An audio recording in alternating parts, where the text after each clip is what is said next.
Matt Taibbi is a contributing editor at Rolling Stone. He built a case against Goldman Sachs long before anyone in Congress started sniffing around. Matt, Carl Levin's Senate committee says it's got enough evidence to move forward with criminal charges against Goldman Sachs. Our own Elliot Spitzer says in your latest article that based on that, he'd be dropping subpoenas by the truckloads, but the Justice Department still seems reluctant to move forward.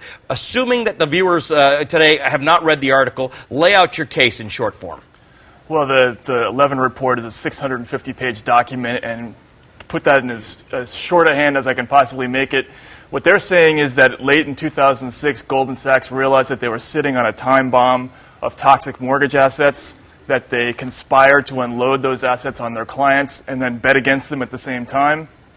And then later on, the report also sort of lays out that in the process of investigating this issue, the Senate questioned Goldman. They also had testimony in Congress, and it lays out that they believe that Goldman lied about some of these activities. Lying to Congress. Right. All right, let's bring in Megan McArdle. She's the business and economics editor at The Atlantic. Megan, you've read the articles. Matt laid out a convincing case?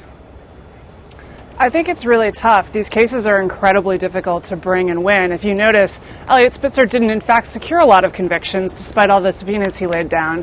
What he did was he got settlements from firms, and in some cases it wasn't really clear that the firms had done anything wrong. The problem is that a firm that's dependent on capital for its lifeblood, once you drop a subpoena, they kind of have to settle a deal, even if they didn't do anything, because otherwise their supply. And Goldman has done that elsewhere. They've come up with a settlement. But Matt, you've been on this case long before a lot of people thought. I mean, one might think you've got some kind of an issue with Goldman, but you definitely think they've done something wrong.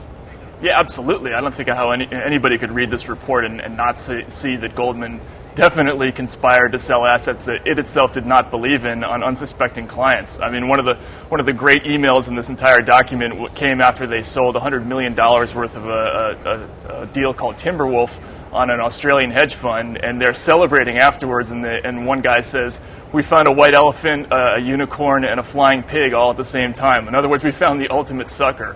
And this kind of stuff is all throughout the report. Now, Megan, while regular people were actually affected by these toxic assets that Goldman was dealing in, because they might have been in their pension funds or it might have been their city that invested in them and lost money, generally speaking, the other side of the deal, one of these Goldman deals, was always an institutional investor. Why, let me just put the argument forward, why wouldn't those institutional investors have done the necessary homework to understand that Goldman was selling them junk? Well, I think that the fair argument is that these investments are incredibly complicated and it's very hard to know what happened. But the fact is that we generally assume that an institutional investor like a pension fund or a hedge fund has the intelligence, the know-how, and the motivation to figure out what's going on the other side. And so we don't offer them the same protections that we offer we can probably ordinary assume that investors. That's not true anymore, right? I mean, now I think we've probably learned that it seems that they don't. If I could just jump in there, Ali, there's definitely a legal standard that requires an investment bank like Goldman Sachs to disclose adverse elements to the deal. Like, for instance, that they had a $2 billion short position against the same Okay, so stuff let's they spell were that out. selling. Let's spell that out. You're saying that they had a legal obligation to tell somebody they were selling an investment to that they had a $2 billion bet against that investment. If I could actually also jump in here, let me jump in just quickly. Goldman actually in that deal even said affirmatively that their interests were aligned with the client because they had a $6 million stake in that same deal, but they didn't disclose that they had a $2 billion bet against the deal.